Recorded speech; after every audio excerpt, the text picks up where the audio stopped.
الحمد لله نحمده ونستعينه ونستغفره ونعوذ بالله من شرور أنفسنا ومن سيئات أعمالنا من يهده الله فلا مضل له ومن يضلل فلا هادي له وأشهد أن لا إله إلا الله وحده لا شريك له وأشهد أن محمدًا عبده ورسوله صلى الله تعالى عليه وآله وسلم يا أيها الذين آمنوا اتقوا الله حق تقاته ولا تموتن إلا وأنتم مسلمون يا أيها الناس اتقوا ربكم الذي خلقكم من نفس واحدة وخلق منها زوجها وبث منهما رجالا كثيرا ونساء واتقوا الله الذي تساءلون به والأرحام إن الله كان عليكم رقيبا يا أيها الذين آمنوا اتقوا الله وقولوا قولا سديدا يصلح لكم أعمالكم ويغفر لكم ذنوبكم ومن يطع الله ورسوله فقد فاز فوزا عظيما أما بعد فإن خير الحديث كتاب الله وخير الهدي هدي محمد صلى الله تعالى عليه وآله وسلم وشر الأمور محدثاتها وكل محدثة بدعة وكل بدعة ضلالة وكل ضلالة في النار أعوذ بالله من الشيطان الرجيم بسم الله الرحمن الرحيم وَلَقَدْ خَلَقْنَا الْإِنسَانَ وَنَعْلَمُ مَا تُوَسْوِسُ بِهِ نَفْسُهُ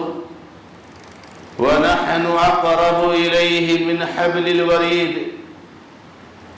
إِذْ يَتَلَقَّى الْمُتَلَقِّيَانِ عَنِ الْيَمِينِ وَعَنِ الشِّمَالِ بَعِيدٌ معزز اور معطر دینی اور ملی بھائیوں، بزرگوں، نوجوان دوستوں، اللہ رب العزت کا کرم اور فضل اور احسان ہے کہ اللہ تبارک و تعالی نے ہمیں اور آپ کو جو دین عطا فرمایا ہے وہ ایک آفاقی اور عالمگیر دین اور مذہب ہے۔ اس دین میں اللہ رب العزت نے ہمارے لیے زندگی میں آنے والے جو بھی حالات ہوں اور جو بھی موڑ ہو، یہ دین ان حالات میں اور ہر موڑ پر ہماری اور آپ کی مکمل رہنمائی کرتا ہے۔ نہ تو اس دین کی رہنمائی میں کوئی خلل اور کوئی کمی ہے اور نہ تو اس کی رہنمائی میں کسی طرح سے غلطی اور کوتاہی ہو سکتی۔ ایک مومن کے لیے، ایک مسلمان کے لیے بالکل صحیح فیصلہ اور صحیح راستہ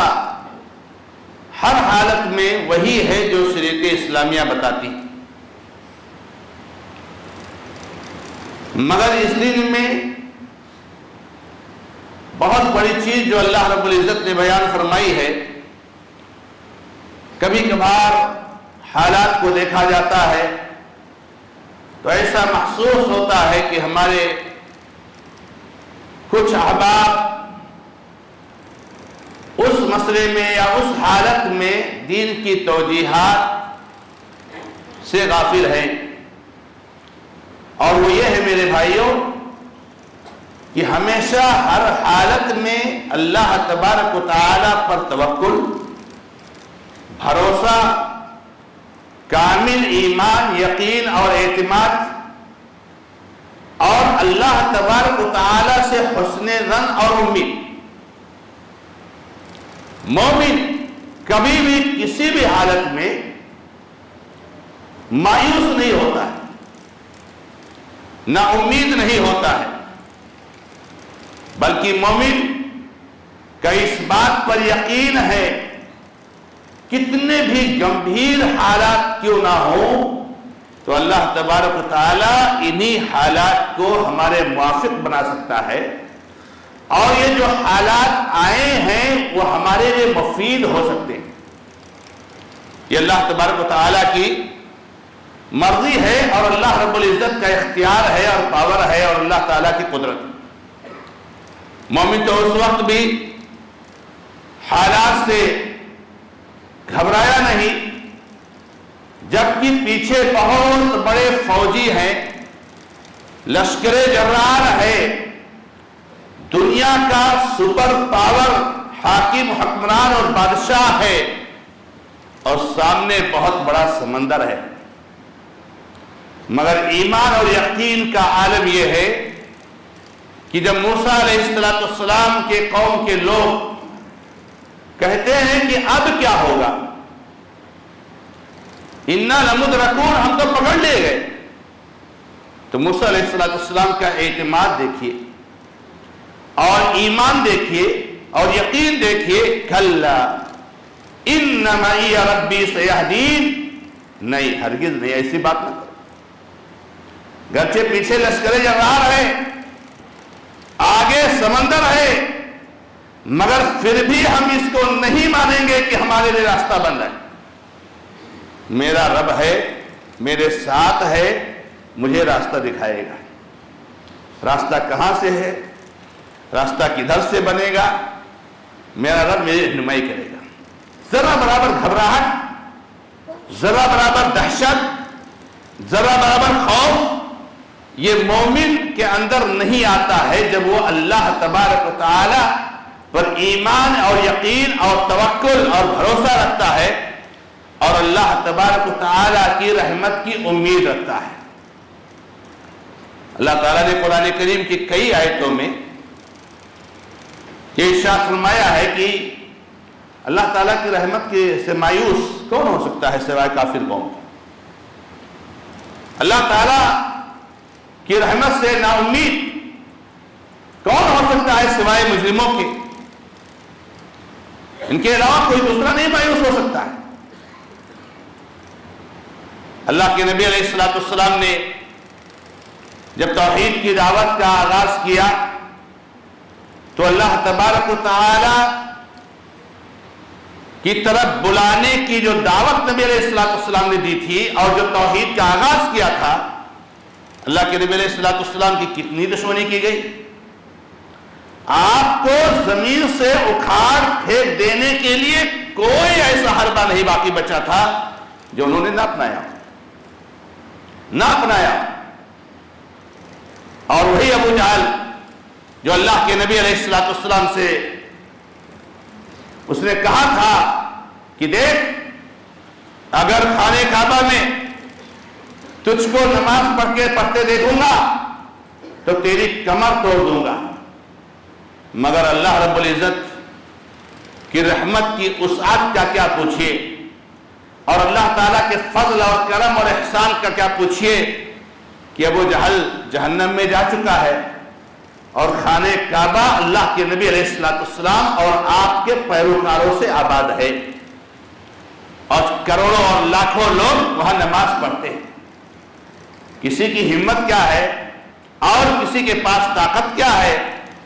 کہ وہ کسی مسلمان کو اکھاڑ پھینکے گا، کسی مسلمان کو برباد کر دے گا، دین اسلام کو اس دنیا سے مٹا دے گا۔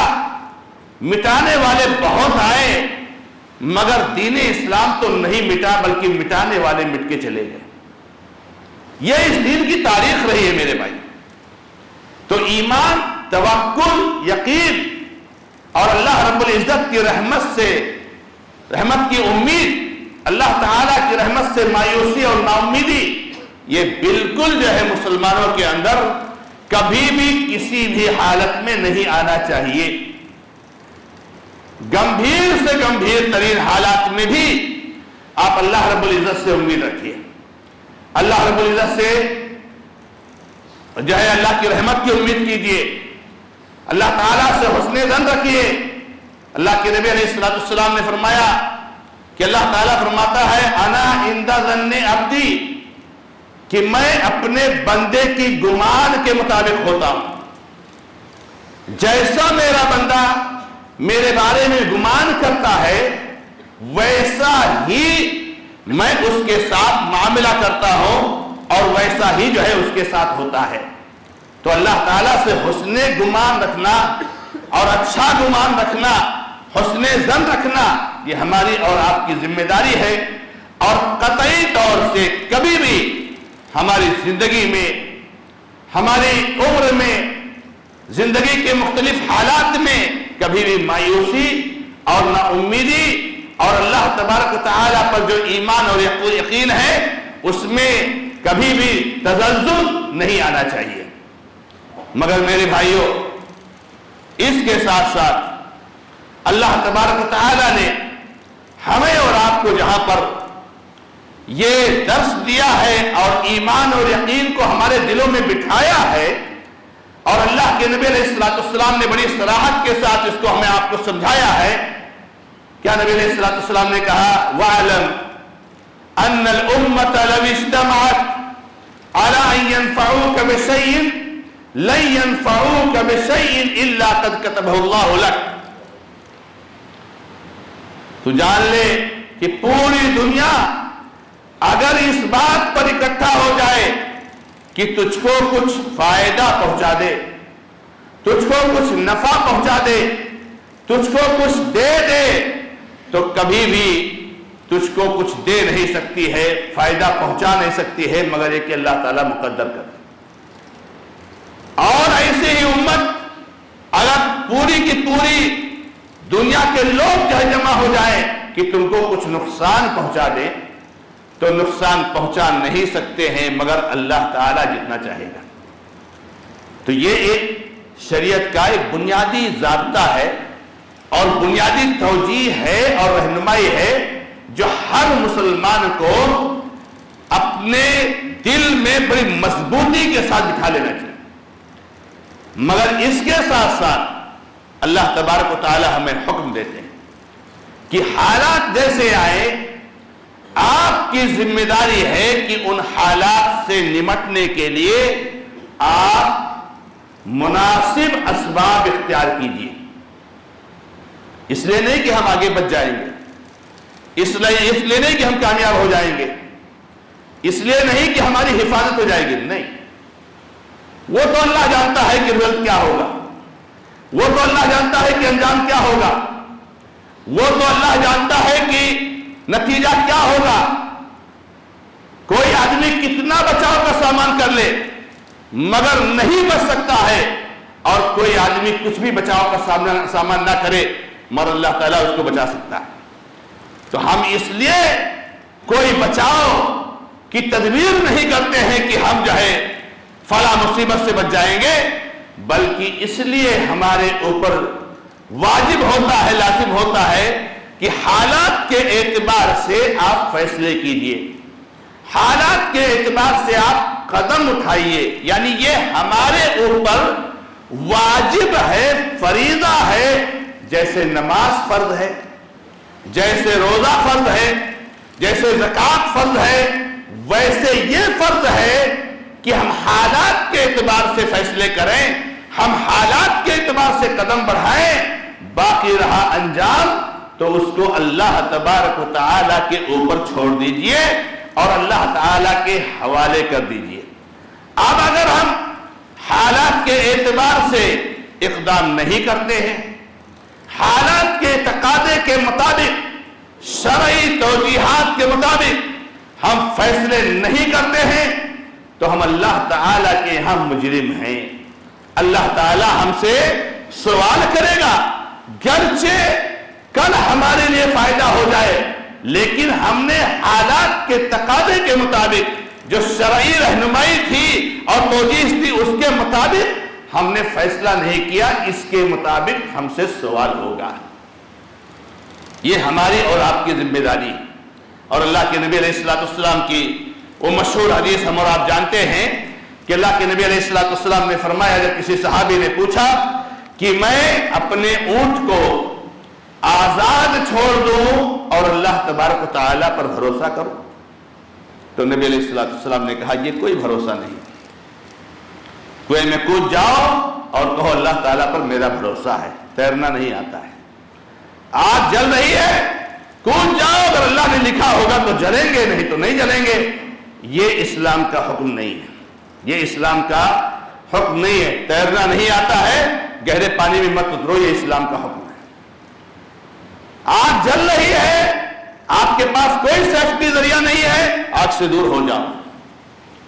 تو یہ اللہ تبارک و تعالیٰ کا حکم ہے کہ رب العزت نے کہا نبی علیہ السلام کی زبانی کہ اپنے اونٹ کو باندھ لو اور پھر اللہ تبارک و تعالیٰ پر بھروسہ کرو۔ اونٹ کو باندھ لو، ذریعہ اختیار کر لیا آپ نے، اونٹ کی سیفٹی کرنے کی کوشش کر لی آپ نے، جو حالات کے تقاضے کے مطابق آپ کو قدم اٹھانا چاہیے وہ قدم آپ نے اٹھا لیا۔ اب اس کے بعد جب باندھ لیا اونٹ کو، پھر اللہ پر بھروسہ کرو۔ باندھنے کے بعد بھروسہ کرنا ہے۔ تو میرے بھائیوں، یہ بہت اہم چیز ہے۔ ہمارے ملک میں جو حالات ہیں اور جن حالات سے ہم گزر رہے ہیں کہ یہ وقت ہے انتخابات کا، اس میں ہمیں اور آپ کو سب سے اہم چیز یہی ہے کہ شرعی توجیہ، شرعی رہنمائی، اس کی روشنی میں ہمیں اور آپ کو قدم بڑھانا ہے۔ یاد رکھیے، اپنے ذہن سے یہ بات نکال دیجئے گا کہ کوئی ایسا میٹر ہے دنیا کا، کوئی ایسا میٹر ہے اس روئے زمین پر جس کی رہنمائی شریعت اسلامیہ نے نہ کی۔ اب تو لوگ الحمدللہ اس چیز کو سمجھنے لگے کہ کوئی بات ہو تو شریعت کی کیا رہنمائی ہے، کیا توجیہ ہے، ورنہ ماضی بعید میں، اگر ماضی قریب میں جائیں گے آپ تو بہت سارے لوگوں نے تو بہت ساری چیزوں کو تقسیم کر دیا تھا، اس کا تعلق دین سے ہے، اس کا تعلق دنیا سے ہے، اس کے بارے میں بات نہیں کرنے کا، اس کے بارے میں گفتگو نہیں کرنے کا۔ میرے بھائیوں، ہمارے دین کی یہی تو خاصیت ہے، ہمارے دین کی یہی تو خصوصیت ہے کہ اللہ کے بندوں، اللہ تبارک و تعالی ہر موڑ پر ہماری اور آپ کی رہنمائی کرتے ہیں۔ اور دیکھیے، شرعی رہنمائی کے مطابق اگر آپ کوئی قدم بڑھاتے ہو، گرچہ وہ آپ کا قدم مناسب فیصلہ نہیں ہے، تو یاد رکھیے کہ میرے بھائی، آپ کو اللہ تبارک و تعالیٰ اس پر بھی ثواب دیں گے اگر آپ نے سچی نیت کے ساتھ اور جو علم تھا اس کے مطابق آپ نے اخلاص کے ساتھ اگر قدم اٹھایا ہے، گرچہ غلط قدم اٹھایا تھا آپ نے، لیکن آپ نے اس کو ہی صحیح سمجھا۔ قدم اس لیے نہیں اٹھایا کہ آپ کو کچھ پیسے مل گئے، آپ کو کچھ اماؤنٹ مل گئی، اور خاص طور سے ملک کی ذمہ داریوں کو تقسیم کرنے سے متعلق، ملک کے ذمہ دار کرسیوں پر بٹھانے سے متعلق، میرے نوجوان دوستوں، میرے بزرگوں، میری ماں اور بہنوں، خصوصی طور سے میری ماں اور بہنوں، آپ گھروں میں رہتی ہو، یاد رکھو، کسی کو سپورٹ کرنے کے لیے کسی طرح سے کوئی اماؤنٹ لینا، اللہ کے بندوں، نوجوانوں، بزرگوں، ماں اور بہنوں، یہ رشوت ہے، رشوت ہے، یہ دین کو بیچنا ہے، یہ شریعت کو بیچنا ہے، اس لیے کہ یہ گواہی ہے، یہ امانت ہے، اور یہ سفارش ہے، اور یہ ذمہ داری کو کسی کو دینا ہے، اور ان چیزوں کو بیچا نہیں جا سکتا ہے میرے بھائی، بیچا نہیں جا سکتا اللہ کے بندوں۔ یہ بہت بڑے حرام چیزوں میں سے ہے، اور حرام غذا میں سے ہے، ہم 1 روپیہ بھی اور جو اماؤنٹ ہم اس سلسلے میں کھاتے ہیں میرے بھائیوں وہ حرام ہے، ناجائز ہے، اور آپ اس کو جانتے ہو کہ اللہ کے نبی محمد رسول اللہ صلی اللہ علیہ وسلم نے بڑی وضاحت اور صراحت کے ساتھ بیان فرمایا ہے کہ لا يدخل الجنت جسد غذی بالحرام، وہ جسم جنت میں داخل نہیں ہوگا جس کو حرام سے غذا ملی ہو۔ ایما لحم نبت من صحت کانت النار اولی بہ، جو بھی جسم کا ٹکڑا، جو بھی گوشت کا ٹکڑا یہ حرام کمائی سے پلتا اور بڑھتا ہے، اور جو بھی ہم حرام کمائی استعمال کرتے ہیں اس کا زیادہ حقدار جہنم ہے۔ دونوں الفاظ پر غور کیجئے، ایک لفظ میں آپ صلی اللہ علیہ وسلم فرماتے ہیں کہ جنت میں داخل نہیں ہوگا، اور دوسرے لفظ فرماتے ہیں کہ اس کا زیادہ حقدار یہ جہنم ہے۔ میرے بھائیوں، جہنم اللہ کے عذاب کا گھر ہے میرے بھائیوں۔ یہ زندگی چند روزہ ہے، زندگی ہے، آپ کتنا عیش کرو گے، آپ کتنی خوشی مناؤ گے اس اماؤنٹ کی بنیاد پر۔ اللہ کے بندو یاد رکھو، خبریں جو آتی ہیں کہ کوئی اٹھا اور کہیں گیا باتھ روم میں، کہیں گیا کچن میں، اور پتا چلا گھر والوں کو کہ گر گئے ہیں، اور پتا چلا گر کر مر چکے ہیں۔ یہ ہماری اور آپ کی زندگی ہے۔ اللہ تعالیٰ کو منہ دکھانا ہے میرے بھائیوں، اللہ تعالیٰ کے سامنے حاضر ہونا ہے میرے بھائیوں۔ اگر آپ کو اللہ نے صحت دی ہے، تندرستی دی ہے، اور آپ ماشاءاللہ اپنے گھر کا خرچہ کیسے بھی محنت مزدوری کر کے پوری کرتے ہو، تو میرے بھائیوں وہ اماؤنٹ بھی آپ اللہ رب العزت کی توفیق سے محنت کر کے حاصل کر سکتے ہو۔ آپ کو ایسے حرام اماؤنٹ اور رقم کی ضرورت نہیں ہے اللہ کے بندو۔ تو اس لیے میرے بھائیوں اللہ تبارک و تعالیٰ پر توکل اور یقین کے ساتھ ساتھ اور مایوسی اور ناامیدی سے بچتے ہوئے شرعی توجیہات کے مطابق قدم اٹھائیں، اور اللہ تبارک و تعالیٰ نے جن چیزوں کو حرام کیا ہے اور حرام غذا سے تعلق سے ہمیں اور آپ کو بہت سنجیدہ ہونا چاہیے۔ اور یہ یاد رکھیے میرے بھائیوں کہ شرعی توجیہات اور شرعی رہنمائی ہر باب میں، آج یہ سوشل میڈیا کا زمانہ ہے، آج یہ میڈیا کا زمانہ ہے، آج بڑی تیزی کے ساتھ اہل علم ہمارے سامنے شرعی گائیڈ لائنز کو بیان کر دیتے ہیں، جس کی ذمہ پابندی کرنا یہ ہماری اور آپ کی ذمہ داری ہے۔ اس لیے ہمیں اور آپ کو اس کی طرف توجہ لینی چاہیے۔ ایک خاص چیز جو میں آپ کے سامنے ذکر کرنا چاہتا ہوں، اللہ کے بندو، اسلامی معاشرے اور سماج میں جس چیز کی بہت زیادہ اہمیت اور ویلو ہے، توحید کے بعد، دین کے بعد، دین کے ارکان خمسہ کے بعد جس چیز کی بہت زیادہ اہمیت دی گئی ہے وہ مسلم معاشرے اور سماج میں محبت ہے، مسلم معاشرے سماج میں رحمت ہے، شفقت ہے، آپس میں الفت ہے، آپس میں گہرا تعلق ہے۔ اگر آپ کسی نظریہ کے حامل ہو میرے بھائیوں، اور کسی فیصلے کی بنیاد پر کسی دوسرے راستے پر جا رہے ہو میرے بھائیوں،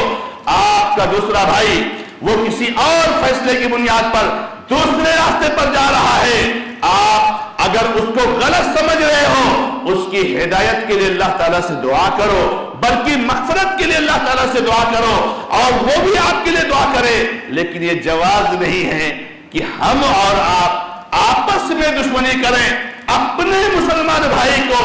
غدار کہیں، اپنے مسلمان بھائی کو منافق کہیں، اپنے مسلمان بھائی کو قوم کا بیچنے والا کہیں، اپنے مسلمان بھائی کو مساجد اور مدارس کو بیچنے والا کہیں، یہ ہمارے لیے جائز نہیں میرے بھائی۔ اللہ کے نبی علیہ الصلوۃ والسلام، یا بڑی صراحت کے ساتھ حدیث جانتے ہو کہ اللہ کے نبی علیہ الصلوۃ والسلام نے فرمایا کہ جس نے اپنے بھائی کے بارے میں کہا ہے کافر، یہ کافر ہے، یہ غدار ہے، یہ منافق ہے، اللہ کے نبی علیہ الصلوۃ والسلام نے فرمایا کہ اگر ایسا نہیں ہے، وہ کافر نہیں ہے، منافق نہیں ہے، غدار نہیں ہے، تو یہ لفظ لوٹ کر اس کے اوپر آئے گا، یعنی کہنے والا خود غدار ہو جائے گا، کہنے والا خود کافر ہو جائے گا۔ اس لیے اس چیز کو برداشت کرنے کی طاقت پیدا کرو اپنے اندر کہ آپ کے نظریہ کے خلاف اگر کوئی جا رہا ہے تو آپ اس کو برداشت کر لو، آپ اس کو برداشت کر لو۔ آپ اس کو جو ہے کہ اپنے اندر رکھ لو اور اس پر کوئی رد عمل کرنا اور اس طریقے سے معاشرے اور سماج میں کوئی جو ہے کشمکش پیدا کرنا اور کوئی فساد پیدا کرنا اور ایسے مسلمانوں پر اتہامات اور الزامات لگانا، اس کی اجازت شریعت اسلامیہ میں قطعی طور سے نہیں دیتی ہے میرے بھائیوں۔ لہذا ماحول کو آپ دیکھو اور ماحول کے حساب سے آپ اپنی زبانوں کی حفاظت کرو۔ اللہ کے نبی علیہ السلام نے فرمایا، جب ابو رضی اللہ تعالیٰ عنہ سے کہا کہ لوگوں سے مواخذہ ہوگا ان کی زبانوں سے جو الفاظ نکلے ہوں گے اس کا بھی، تو ابو رضی اللہ تعالیٰ نے کہا کہ کیا ہمارا مواخذہ ہوگا جو زبان سے بات نکلتی ہے؟ کہا ابو ہریرہ جہنم میں اودھے منہ جو ڈھکیلے جائیں گے زبان کے علاوہ کس چیز کی بنا پر ڈھکیلے جائیں گے؟ الزام لگاتا ہے زبان سے، غدار کہتا ہے کسی کو، قوم کا بیچنے والا کہتا ہے کسی کو منافق کہتا ہے۔ تو میرے بھائیوں اس کی اجازت شریعت اسلامیہ نہیں دیتی ہے۔ آپ کو جتنا ہو سکے اپنے بھائی کی ذہن سازی کرنے کی کوشش کرو، آپ کا بھائی آپ کی ذہن سازی کرنے کی کوشش کرے، جو اسلامی رہنمائی وہ نہیں سمجھ پا رہا ہے اس کو سمجھانے کی کوشش کیجئے، آپ نہیں سمجھ پا رہے ہو وہ آپ کو سمجھائے، مگر آپس میں دشمنی اور نفرت اور عداوت یہ قطعی طور سے نہیں ہونی چاہیے۔ اور اگر یہ عداوت یہاں تک پہنچ جائے کہ آدمی یہ کوشش کرے کیونکہ وہ میرے ساتھ میں نہیں آیا تو اس کو نقصان پہنچانا ہے، اس کو تکلیف پہنچانا ہے، اس کے مال جائیداد کو تکلیف پہنچانا ہے، اس کی جان کو تکلیف پہنچانا ہے، اور خیروں سے مل کر کے اور خیر جو ہے لوگوں سے ساز باز کر کے اپنے مسلمان بھائی کو تکلیف پہنچانے کی کوشش کرے۔ میرے بھائیوں یہ بہت خطرناک چیز ہے، اس لیے اس سے بچنے کی ضرورت ہے۔ آخری بات جو آج کے خطبے میں کہنا چاہتا ہوں وہ یہ ہے کہ میرے بھائیوں اسباب کو اختیار کرنے کے ساتھ ساتھ ایک بہت بڑی چیز یہ ہے میرے بھائیوں کہ ہم دعاؤں کا سہارا لیں، ہم دعاؤں کا سہارا لیں۔ ہم تو دعاؤں کو کچھ نہیں سمجھتے ہیں، حالانکہ دعائیں تو سب کچھ ہیں، دعائیں تو سب کچھ ہیں۔ آج کے حالات کے بارے میں نبی علیہ السلام نے کتنی دعائیں سکھائی ہیں، ہمارے کتنے مسلمان بھائیوں کو یہ دعائیں یاد ہیں؟ کون ہمارے مسلمان بھائی نمازوں میں، اذان اقامت کے بیچ میں، جمعہ کے دن اور دوسرے اوقات میں ان دعاؤں کے ذریعے سے اللہ تعالیٰ کی سے گریہ گزاری کرتے ہیں، اللہ تعالیٰ سے لو لگاتے ہیں، اللہ تعالیٰ سے روتے اور گریاتے ہیں؟ اللہ کے نبی علیہ السلام نے بہت ساری دعائیں سکھائی ہیں، لہذا اس کا احترام کرنا چاہیے۔ جیسے اللہ کے نبی علیہ السلام نے کہا اللہم ولی علینا خیارنا ولا تسلط علینا من لا یرحمنا۔ کتنی پیاری دعا ہے۔ اے اللہ ہم پر تو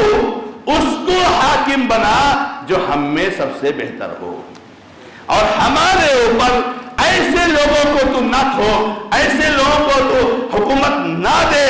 جو ہمارے اوپر شفقت نہ کھائے، ان کے دل سے رحم ختم ہو جائے، ان کو ترس نہ آئے، ایسے لوگوں کو حکومت نہ دے۔ ایسے ہی اللہ کے نبی علیہ السلام دعا سکھاتے ہیں اللہم علیک بأعدائک وأعداء الدین اللہم انا نجعلک فی نحورہم ونعوذ بک من شرورہم۔ اے اللہ تیرے دشمنوں کو اور تیرے دین کے دشمنوں کو تو جو ہے کیا نام ہے دیکھ لے۔ اے اللہ ہم ان کی گردنوں میں تجھ کو کر دیتے ہیں اور ان کے شر سے تیری پناہ چاہتے ہیں۔ اللہم منزل الکتاب سریع الحساب حازم الاحزاب اہزم الاحزاب وزلزلہم یا رب العالمین۔ اے اللہ کتاب کا نازل کرنے والا، بہت تیز حساب لینے والا، لشکروں کو شکست دینے والا، اے اللہ فرقہ پرست طاقتوں کو شکست دے دے، اس ملک کے دشمنوں کو شکست دے دے،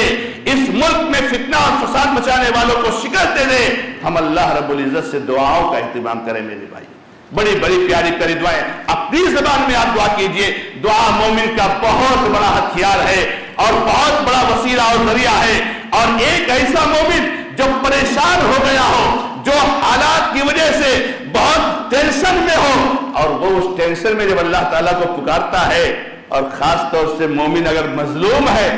تو مظلوم کی دعا تو فوراً قبول کی جاتی ہے۔ اللہ رب العزت سے دعا ہے کہ رب العزت ہمیں حالات میں شرعی توجیہات کی پابندی کرنے کی توفیق عطا فرمائے۔ اللہ تعالی ہمیں اور آپ کو صحیح فیصلہ کرنے کی توفیق عطا فرمائے۔ اللہ تعالی ہماری غلطیوں کو معاف فرمائے۔ بارک اللہ لی و لکم فی القرآن الکریم ونفعنی وإیاکم بالآیات والذکر الحکیم انہ تعالی جواد کریم ملک رؤوف رحیم۔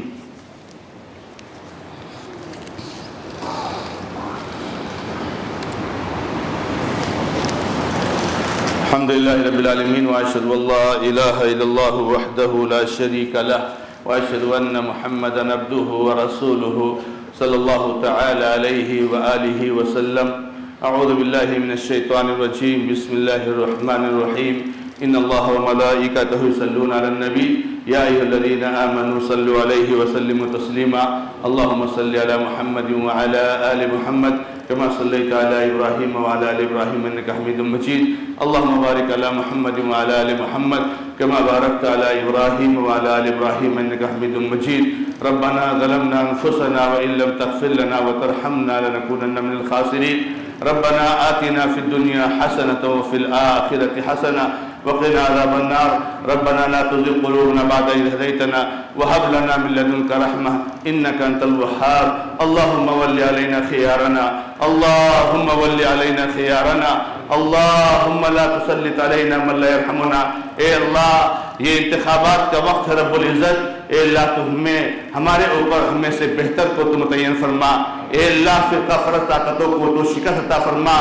اس ملک کے دشمنوں کو شکست عطا فرما۔ اے اللہ ہم تجھ سے اپنے ساری عبادتوں کے وسیلے سے سوال کرتے ہیں کہ ظالموں کو اے اللہ شکست عطا فرما۔ اے اللہ انصاف پسند لوگوں کو، ہر ایک کی رعایت کرنے والوں کو، ہر ایک کے ساتھ سے سلوک کرنے والوں کو اس ملک پر حاکم بنا۔ اور اللہ تعالی ہمیں اور آپ کو اے اللہ ہمیں اور سارے مسلمانوں کو ان کے شر سے محفوظ رکھ، ان کے شر سے ہماری حفاظت فرما، ہمارے بھائیوں کی مدد فرما۔ اقول قولی ھذا واستغفر اللہ لی ولکم ولسائر المسلمین فاستغفروہ انہ غفور رحیم۔ الحمد للہ رب العالمین۔